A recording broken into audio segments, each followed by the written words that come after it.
하나님의 은혜의 복음이라는 제목을 가지고 오늘 하나님의 말씀 여러분 나누고자 합니다. 우리가 받들어 읽은 본문의 말씀을 보게 되면 에베소를 지금 떠나면서 고별 설교의 한 장면이 오늘 본문의 이야기입니다. 오늘 사도 바울이 사랑하던 그 교인들에게 전하면서 오늘 복음에 대한 말씀을 나누고 있어요. 거기서 보면 그 구절에 보게 되면 하나님의 은혜의 복음이라는 표현이 나옵니다. 기도를 하는데 이 말씀을 좀 전하고 싶은 그런 충동이 제 마음에 찾아왔습니다. 그래서 묵상하면서 하나님의 은혜의 복음이 무엇인가?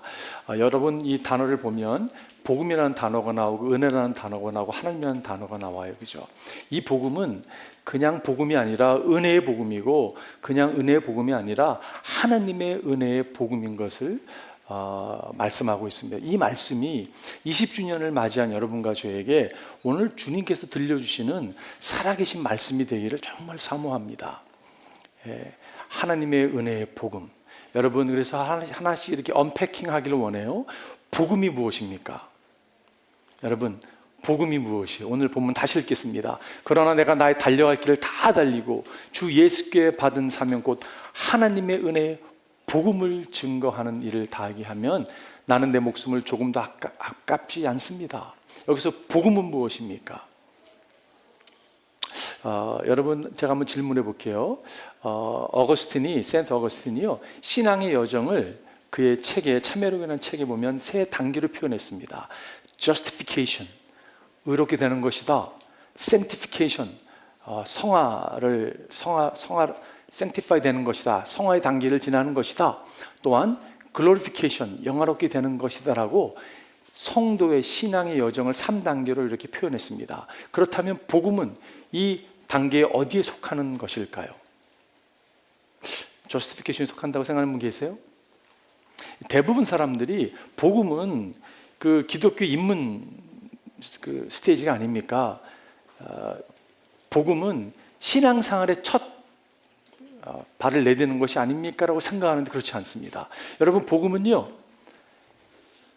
복음으로 말미암아 우리가 의롭게 되는 거예요. 그죠? justify 되는 겁니다. 그리고 복음이 우리를 성화시킵니다. 복음이 우리를 빚어가는 것이에요. 그리고 복음은요 우리를 영화롭게 할 것이에요.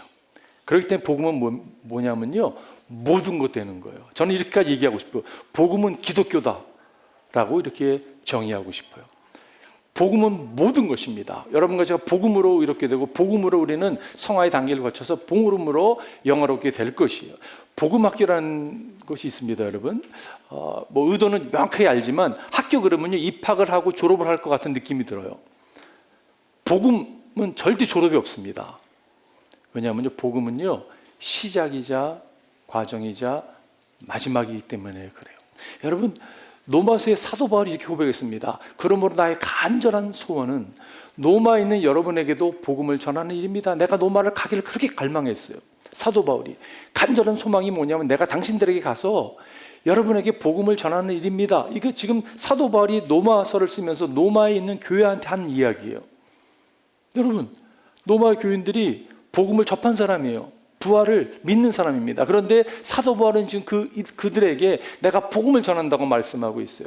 여러분 졸업 없습니다. 복음은 졸업이 없어요. 그렇기 때문에 우리는 매주마다 하나님의 은혜의 복음을 집중하고 또 접하고 또 접하고 또 접하고 그것으로 온전히 무장되어야 될 줄 저는 믿습니다. 여러분 갈라디아 1장에 보게 되면 이런 말씀을 하고 있어요. 여러분을 그리스도 은혜 안으로 불러주신 분에게서 여러분이 그렇게 해서 빨리 떠나 다른 복음으로 넘어가는 데는 나는 놀라지 않을 수 없습니다. 여러분 다른 복음, different gospel을 이야기하고 있어요. 지금 사도 바울이 너무 화가 났습니다. 얼마나 화가 났냐면요 이런 다른 복음을 전하는 자에게는 저주가 임할지니라라고 그런 톤으로 말씀하고 있는 것을 보게 돼요. 여러분 왜 다른 복음이 있을까요? 왜 가짜 복음이 있을까요? 진짜 복음이 있기 때문에 가짜가 있는 것이에요. 오래전 일입니다. 아까 그 영상들을 보니까 우리 여기 계신 분들이 참 젊었을 때도 있었어요. 그죠? 특별히 머리가 좀 많이 풍성했던 분들이 많이 계세요. 그때도 없었던 분도 계시고 여전히 없는 분도 계시기도 하지만 하여간에 여러분 오래전 일인데 제가 우리 여기 LA 홈철치라고 젊은이들과 목회할 때입니다. 그 한마음교회 같이 건물을 쓴 한마음교회인들과 한동대학교와 20명씩 선교를 간 적이 있었어요. 그 선교가 이제 끝나고 마무리를 어디서 했냐면 북경에 있는 만리장성을 이렇게 관광하고 무슨 시장을 가게 됐습니다. 시장에 갔더니요 모든 게 막 가짜가 너무 많은 거예요. 목사 그러면 안 되는데 제가 롤렉스를 하나 샀어요. 10불이에요, 10불. 클래식 롤렉스. 와, 너무 멋있는 거예요. 돈을 지불하고 거실용돈을 받았는데 그 거실용돈 가운데 위조 지폐가 있었습니다. 내려고 하더니 안 받는 거예요. 야, 그래서 내가 느꼈던 게 있어요. 야, 이건 모든 게 가짜구나. 여러분, 왜 가짜가 있습니까? 진짜가 있기 때문에 가짜가 있는 거예요. 가짜 복음이 얼마나 많은지 모릅니다. 여러분, 방심할 수가 없어요. 왜냐하면 교회 안에도 가짜 복음을 이렇게 쭉 내미는 분들이 있습니다. 정신 바짝 차리지 않으면 우리도 모르게 가짜 복음의 마음을 뺏길 수가 있는 것이요. 오늘날의 가짜 복음이 무엇이 있을까 한번 생각해 보았어요. 5가지를 여러분 좀 나누고 싶은데요. 율법주의, 여러분 많이 들어보셔서 아시죠? 갈라디아서 쓴 사도 바울이 율법주의로 다가오는 그 유대인들에게 너무 막 치를 떨면서 이건 있을 수 없다고 이야기한 것이 율법주의예요. 율법주의 이런 겁니다. 내가 어떤 법을 지킴으로 말미암아 하나님 나를 사랑하실 거야 라고 생각하는 거예요. 여러분, 그렇지 않습니다. 하나님 나를 사랑하시기 때문에 우리가 법을 지키는 거예요. 순서가 바뀐 것이에요. 이런 사람들이 대부분요 우월감에 사로잡힙니다. 내가 뭐를 지킴으로 말미암아 우월하고 다른 사람을 무시하는 성향이 있고요. 그러지 못할 때는 좌절하는 모습이 있어요. 두려움 가운데 휩싸이는 모습이 있습니다. 명확하게 가짜 복음입니다. 그에 반대되는 게 쾌락주의입니다, 여러분. 요즘에 여러분 그 욜로족 아시죠? 욜로족. You only live once. 인생 한 번 사는 인생, 먹고 마시고 네가 원하는 대로 행해. 여러분, 이 생각이요 교회 안에도 있는 것을 보게 돼요. 뭐 사는 게 뭐 별거 있어. 제가 묵상하다가 누가 떠올랐냐면 솔로몬이 떠올랐어요. 아, 솔로몬이 욜로족의 원조가 아닌가라는 생각이 들었어요. 솔로몬을 보십시오. 솔로몬은요 이렇게 표현했어요. 내가 원하는 걸 아무것 원하는 대로 다 내가 실험해 보겠다. 다 실험한 사람이에요. 여러분, 아내가 1000명 있었잖아요, 그죠? 700명의 아내가 있었고 300명의 첩이 있었습니다. 제가 가끔 궁금한 게 뭐냐면 과연 솔로몬은 아내들의 이름을 다 기억했을까? 길을 가다 궁을 거닐다가 Do I know you? 내가 아는 분이세요 혹시? 혹시 제 아내입니까? 이름이 뭐예요? 한번 물어봤을 것 같아요. 여러분, 모든 걸 다 경험했던 쾌락주의에 갈 때까지 갔던 솔로몬의 결론이 무엇입니까? 헛되니 모든 것이 헛되다. 해 아래 수고하는 모든 것이 under the sun, 해 아래 인간의 감정으로 볼 때는 이것은 아무것도 정말 남는 게 없다라고 하는 것이 솔로몬의 결론이에요. 근데 우리는 직접 체험하고 싶어 하잖아요, 그죠? 간접 체험은 카운트 안 되고 그런 모습이, 어리석은 모습이 우리 가운데 있는 걸 보게 돼요. 여러분, 도덕주의는 무엇입니까? 이 사람들 무서운 사람들. 왜냐하면요, 나는 옳은 거예요. 나는 늘 옳아요. 다른 사람 다 틀려요. 내가 옳기 때문에 여기에 들어오지 않잖아요. 다 비판하고 판단합니다. 이런 사람은 은혜 받기가 어렵습니다. 왜냐하면 제가 있는 곳에 은혜가 있는데 이 사람은 자기가 의로운 사람인데 어떻게 여러분 구원을 받을 수 있겠어요? 근데 교회 안에도 도덕주의를 일삼는 분들이 있을 수가 있어요. 기복신앙, 기복주의라고 얘기할 수 있는데 기복주의는 뭐냐면 이런 거예요. 정성을 쌓습니다. 공을 들여요. 그럴 때 하나님 나를 사랑하셔야 돼요. 내가 이렇게 공을 들였는데, 내가 이렇게 헌신했는데, 내가 주를 보낸 시간이 얼만데 당신 나한테 이러면 안 돼 라고 하는 철저하게 기복신앙, 여러분 가짜 복음이에요. 동기가 잘못된 거예요. 하나님을 영화롭게 하고 하나님의 이름을 높이는 게 아니라 내가 나 욕구와 나의 욕심을 하나님이 이루지 않는다면 당신 아무 필요 없습니다. 인본주의가 무엇입니까, 여러분? 내가 딱 센터에 있는 거예요. 내가 센터에 있고 모든 것이 내 중심으로 돌아가는 거죠. 하나님이 센터가 아닙니다. 여러분, 교회 안에도 그런 게 들어올 수 있어요. 이런 거예요. 이 교회 오세요. 그러면요, 당신의 꿈이 실현될 수 있습니다. 그럴싸하게 들릴 수 있어요. 그러나 가짜복음이에요. 왜냐하면요, 성경엔 그런 말이 써있지 않습니다. 이 교회 오세요. 당신의 꿈을 포기하세요. 그리고 하나님의 꿈을 붙드십시오. 그게 맞는 거죠. 내 꿈을 이루기 위해서 희생하고 뭘 이렇게 헌신하고 드린다는 건 다 가짜 복음이 될 수 있는 거예요. 여러분, 이 가짜 복음의 특징이 있습니다. 뭐냐면요, 하나님을 제거하고 내가 딱 중심에 있는 거, 그리고 내가 하나님께 인정받을 수 있다고 믿는 성향이 있어요. 내가 구원을 성취할 수 있어, 내 노력으로 충분해. 여러분, 다 가짜예요. 여러분, 의로 충분하지 않습니다. 이사야서 뭐라고 표현하고 있냐면, 우리는 모두 부정한 자와 같고 우리의 모든 의는 더러운 옷과 같습니다. 여러분과 제 의는요, 걸레 같다고 얘기하는 거예요. 다 걸레입니다, 여러분. 그러면 복음이 무엇입니까, 여러분? What is the gospel? 정말 복음이 무엇입니까? 사도 바울이 정의하고 있어요. 나도 전해받은 중요한 것을 여러분에게 드렸습니다. 그것은 곧 그리스도께서 성경대로 우리의 죄를 위하여 죽으셨다는 것과, 이거는 주님의 죽음을 이야기하고 있어요. 무덤에 묻히셨다는 것과 성경대로 살 날에 살아나셨다는 것을 이야기하는 게 복음이에요. 예수 그리스도의 죽으심과 말씀대로 주님이 죽으시고 부활하신 사건이에요. 이거는 뉴스입니다, 여러분. 그래서 복음이라는 게 그 뉴스잖아요, 그죠? 벌써 하픈한 거예요. 성취된 것입니다. 근데 우리는 막 우리가 성취하려고 뉴를 정해놓고 살아가고자 하는 성향이 있어요. 가짜 복음이에요. 진짜 복음은요, 주님의 죽음과 부활, 사도 바울이 정의한 복음이에요. 사실 복음서에서 정의하는 복음과 조금 차이가 있습니다. 복음서의 정의는요, 복음을 어떻게 표현했냐면 하나님의 나라입니다. 나라. 하나님의 나라가, 예수님이 하나님 나라를 가지고 오시죠. Repent, the kingdom of God is at hand.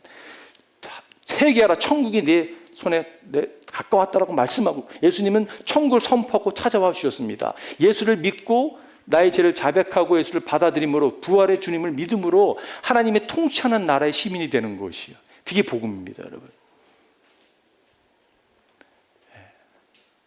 우리가 복음을 명확하게 깨닫기를 바라요. 근데 그 복음은 어떤 복음이냐면요, 은혜의 복음이에요. 그냥 복음이 아니에요. 오늘 본문 다시 보게 되면, 그러나 내가 달려갈 길을 다 달리고 주 예수께 받는 삶이 곧 하나님의 은혜의 복음을 증언하는 일을 다 하기만 하면 나는 내 목숨을 조금도 아깝지 않습니다. 그래서 은혜의 복음, 은혜라는 단어는 여러분 항상 amazing grace, amazing한 것이에요, 그죠? 제가 묵상해 봤어요. 왜 amazing grace일까? 그 이유는요, 다른 말로 형용하기가 참 쉽지 않은 것 같아요. 그리고 세상은 이 은혜를 잘 이해하지 못합니다. 여러분, 세상이 은혜를 이해한다고 생각하세요? 여러분은 이해하세요? 저는 이해하고 있습니까? 은혜를 이야기하면 순간적으로, 일시적으로 그래, 너무 좋은 거예요. 너무 좋다가도 다시 옛날의 모습으로 다시 돌아가 있어요. 왜냐하면 이게 익숙하지 않은 거예요. 우리 사는 삶이 여러분 그렇지 않습니다. 사랑받고 싶어요? 사랑할 짓을 하세요. 그게 여러분 세상의 순리예요. 세상의 이해입니다. 그렇기 때문에 이걸 이해하기가 참 어려운 거예요. 그런데 여러분, 복음을 우리가 또 듣고 또 듣고 또 붙잡아야 될 이유가 뭐냐면, 이것이 우리의 헤드 날리지로 찾아와야 돼요. 머리로 찾아오고 이것이 심령으로, 하트 날리지로 전달돼야 됩니다. 여기서 머물고 살다가 신앙생활 종치는 분들도 적지 않게 있다고 저는 생각이 들어요. 이것이 하트 날리지 와서 이게 핸드 날리지까지 감으로 이게 복음이 살아내야 되는 것이에요. 교회는 복음을 깨닫고 복음을 살아내는 곳이에요. 근데 자꾸 이 디폴트 모드로 자꾸 돌아가는 거예요. 돌아가기에는 큰 두 가지 원인이 있는데, 첫 번째가 뭐냐면요, 문화적 오해입니다. 아까 말씀드린 대로 공짜가 어디 있어? 공짜 너무 말하지 마. 공짜 하나도 없어. 여러분, 이것이 깔려있는 생각들이에요. 이런 겁니다. 구원을 받는데 여러분, 물이 지금 이렇게 막 흐르고 있어요. 근데 물이 흐르고 있는데 역류해가지고 내가 열심을 내가지고 어떠한 그 정점에 도달해야 되는 거예요. 그럴 때 구원을 받는 거예요. 그럼 여러분, 그게 어떻게 어메이징 그레이스가 될 수 있어요, 그죠? 그걸 가르쳐서 어메이징 그레이스라고 얘기하지 않고 그걸 뭐라고 얘기하냐면 어메이징 요 팔뚝. 와, 팔뚝 세? 왜냐하면 내 힘으로 올라갔거든요. 어메이징 그레이스 아닙니다, 여러분. 그런 문화적 오해가 있는 것을 보게 돼요. 복음을 로마서에서 이렇게 표현했죠. 하나님의 의가 복음 속에 나타났습니다. 나타납니다. 이 일은 오로지 믿음의 근거에 일어납니다. 한마디 한마디 얼마나 파워풀한지 모르겠어요. 하나님의 의가 믿음으로 나타나요. 이것은 성경이 기록한 바 의인은 믿음으로 살 것이다 한 것과 같습니다.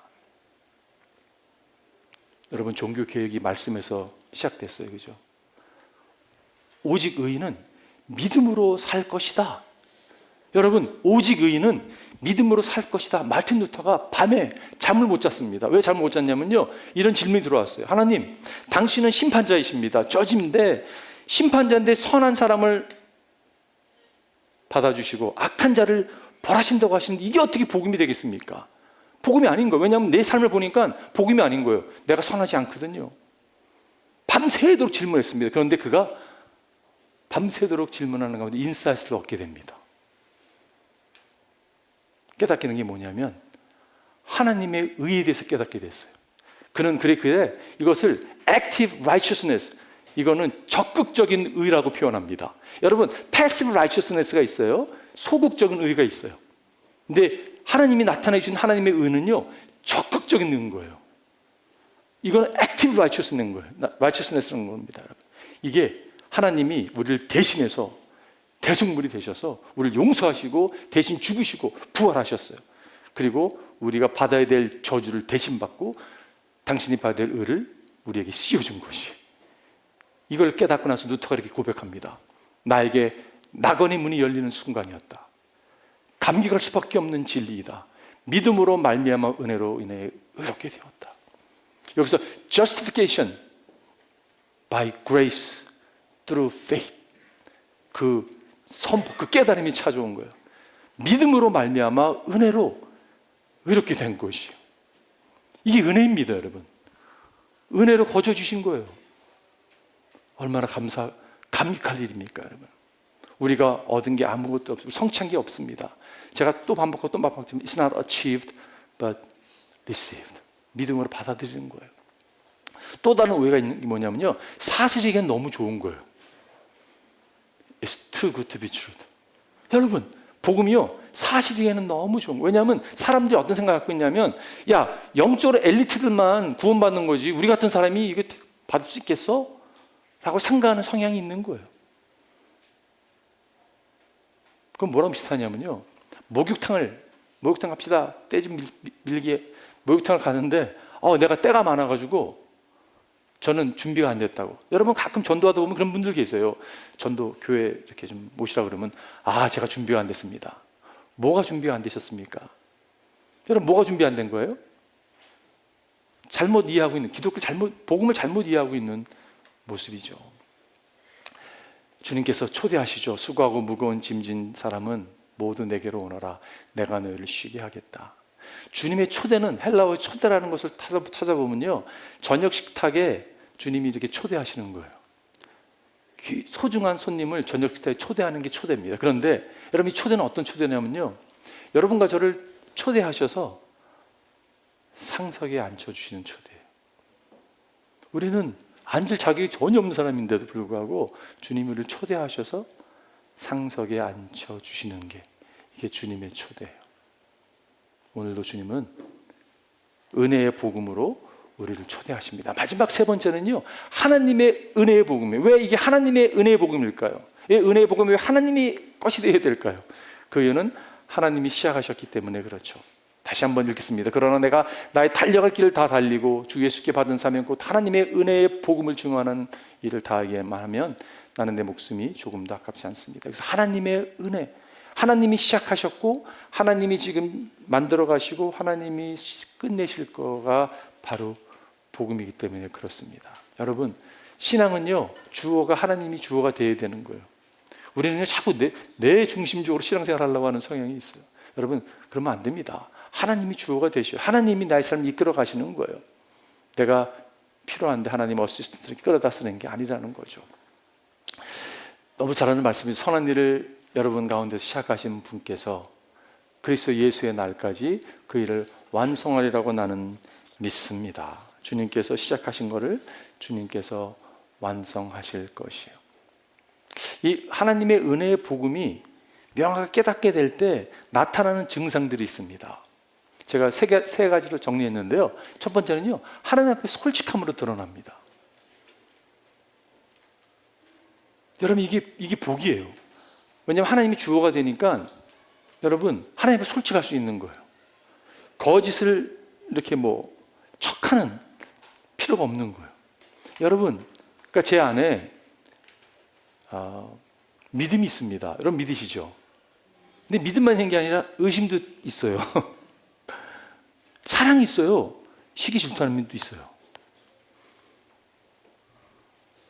소망을 붙들고 살아가지만 좌절감이 내 가운데 있는 것을 발견하게 돼요. 이게 여러분의 모습이세요? 혹시 그걸 부인하는 분 계세요? 종교인들은 부인합니다. 척하는 거. 나는 절대 그렇지 않아. 예. 생명이 없는 거죠. 그런데 내가 이런 양면이 나한테 있습니다를 솔직하게 얘기할 수 있는 그 장을 주님께서 깔아줬다는 이야기예요. 제가 그 좋아하는 그 브랜든 매닝이라는 분이 쓴 책에 보면, 제가 과거에도 말씀을 나눴었는데요, 92살 드신 신부님이 계셨습니다. 그분은 그 마을에서요 가장 존경받는 분이셨어요. 왜냐하면 성인 같은 분이셨어요. 모든 일에 팔이 하나 정말 죽이지 않고 너무 모든 일 모범이 되고 아주 참 신실한 분이신데, 그분이 노타리 클럽의 회원이기도 해서 늘 늘 앉으시는 자리가 지정석이 계신데 안 나타나시는 거예요. 그래서 사람들이 어디 가셨냐고, 신부님이. 그런데 이분이 그 다음 달에 또 와서 앉아 계셨습니다. 사람들이 물어보는 거예요. 아니, 신부님 어디 갔다 오셨어요? 이분의 답이 이렇습니다. 내가 시내를 가기 위해서 승강장에서 기차를 기다리고 있는데 경찰의 손에 이끌려가지고 이렇게 한 여성이 이렇게 끌려가는데 그 모습이 눈부시게 아름다워가지고 그 여인이 이렇게 보고 있는데, 그 여인이 뭐라고 했냐면 저 노인이 그랬어요 그러는 거예요. 저 노인이 그랬어요. 뭘 했는지 모르겠지만 제 마음 가운데 제가 그랬습니다, 이렇게 얘기했다는 거예요. 그래서 끌려가서 30일 동안 감옥살이가 나왔다고. 여러분, 제가 이 이야기를 들으면 무슨 생각이 들었냐면요, 그게 우리의 모습이에요. 무엇이 발동되었을까요? 제가 보기에는 허영심이 발동되신 거예요. 여러분, 성인이라고 이야기하는 분 가운데서도 그런 모습들이 있거든요. 여러분과 제가 자유할 수 있습니다. 왜냐하면 이 양면을 다 내가 이 모습 그대로 주님이 나를 받아주시고 사랑하시는 걸 알기 때문에 그 가운데 자연히 찾아올 수 있는 것이요. 마음이 가난한 사람은 복이 있다라고 주님이 말씀하셨습니다. 여러분, 마음이 가난한 건 뭐냐면요, 내 안에 양면이 있습니다. 이게 상한 심령이에요. 마음이 가난하면 내가 상한 심령을 하나님께 나아갈 때 하나님의 그 심령을 받아주시고 하나님의 나라의 백성으로 삼아주신다는 말씀이에요. 두 번째는요, 하나님께 인정받았기에 인정받고자 하는 욕구에서 자유하게 됩니다. 저는 이게 굉장히 중요하다고 생각이 들어요. 왜냐하면 사람은요, 태어날 때부터 이 욕구가 너무 강한 것 같아요. 저를 좀 인정해 주세요. 저를 사랑해 주세요. 여러분 보십시오. 어린 아이들 보면 선생님께 인정받고 싶고 부모에게 인정받고 싶고 자기 친구한테 인정받고 싶어서 요즘 SNS 올리는 아이들 보면요, 무서운 일을 막 올립니다. 목숨을 막 담보 삼고 막 영상을 찍어 올려요. 왜냐하면 자기 친구한테 액셉 받고 싶어가지고, 인정받고 싶어서.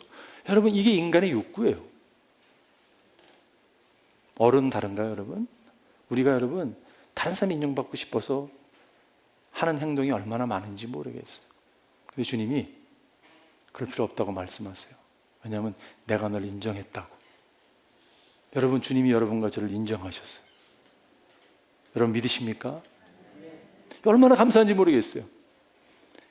누가복음에 보면 예수께서 그곳에 이르러서 쳐다보시고 그에게 말씀하셨다. 삭개오야, 어서 내려오너라. 오늘은 내가 너희 집에 묵어야 하겠다. 그래서 삭개오는 얼른 내려와서 기뻐서 예수를 모셔들었다.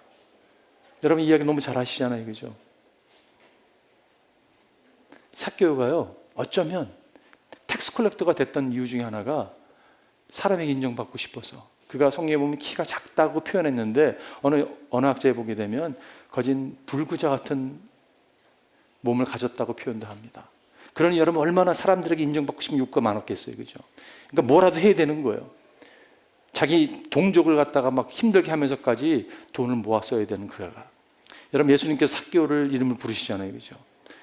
삭개오를 처음 접하는 예수님이었거든요. 근데 저분이 어떻게 내 이름을 알 수가 있지? 예수님은 삭개오를 아시죠? 삭개오야, 내려오라고. 예수님이 인정해 줬던 사건이에요.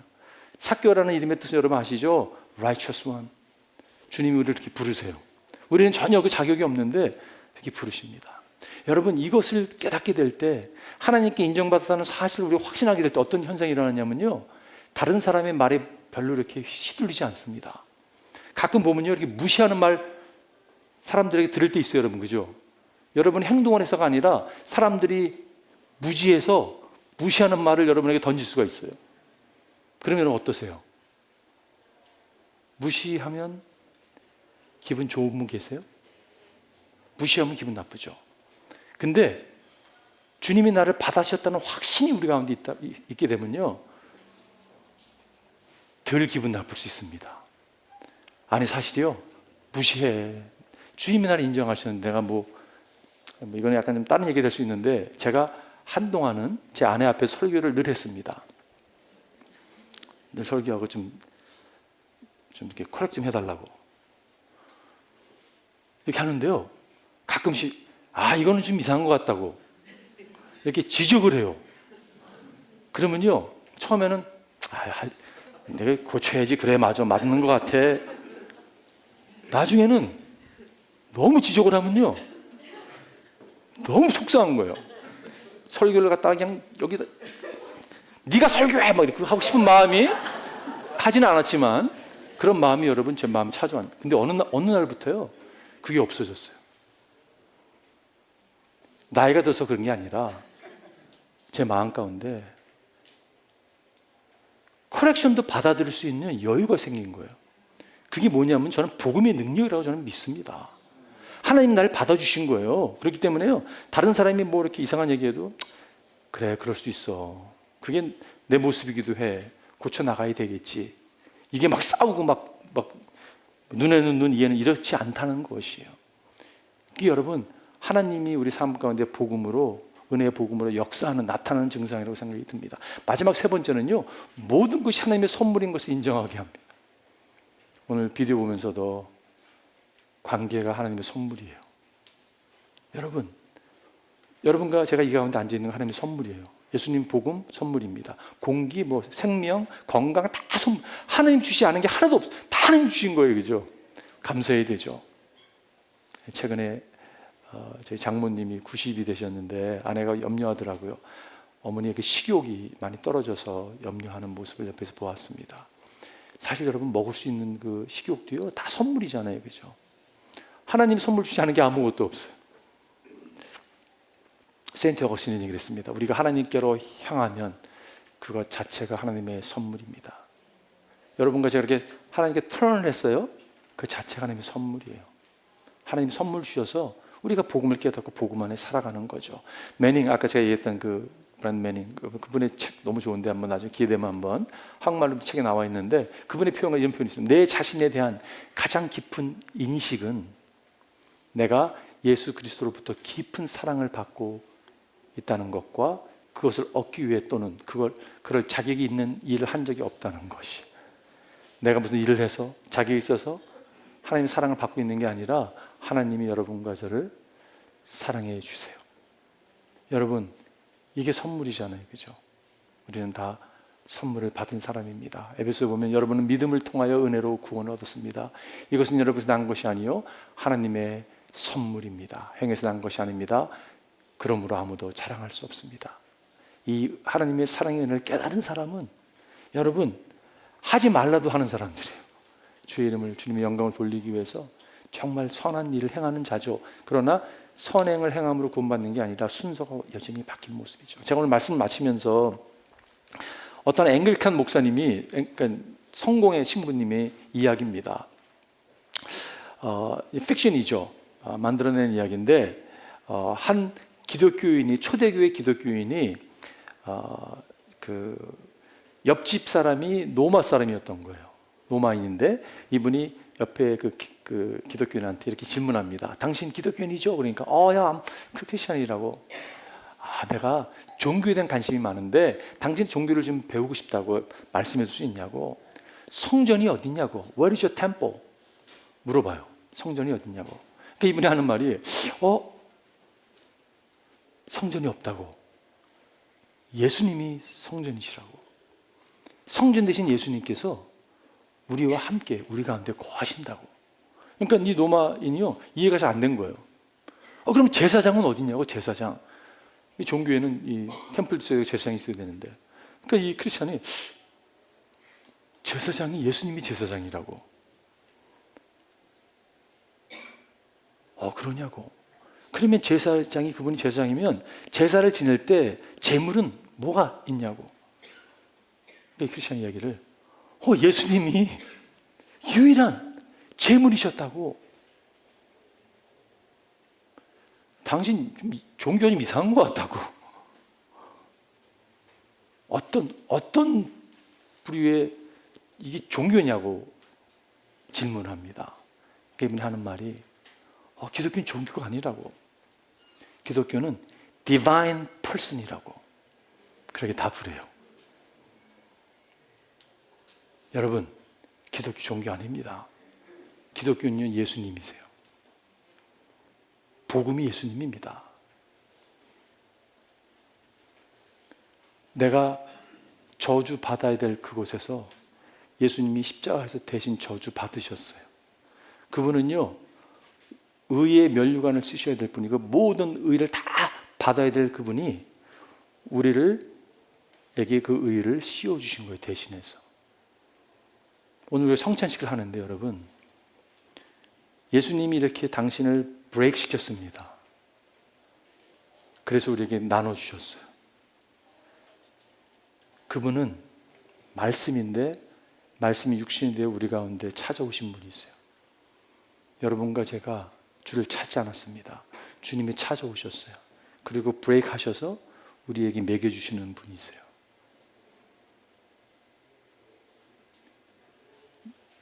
우리가 20주년 기념 예배를 드리면서 제 마음 가운데 정말 소망이 있다면 여러분과 제가 예수님의 영광을 보았으면 좋겠어요. 말씀에서 육신 가운데 찾아오신 주님, 그 예수를 보니까 하나님의 영광이 드러났거든요. 오늘 성찬식을 참여하면서 하나님의 영광이 드러나기를 바라고, 우리의 삶이, 우리가 정말 숨을 마치는 순간 사도 바울이 내 생명을 조금도 아낌없이, 여러분 그렇게 할 수 있는 것은요, 그가 하나님의 은혜의 복음을 깨달았기 때문에 그런 것이에요. 그런 은혜가 여러분과 저에게 임하기를 주님으로 축원드립니다. 기도하겠습니다.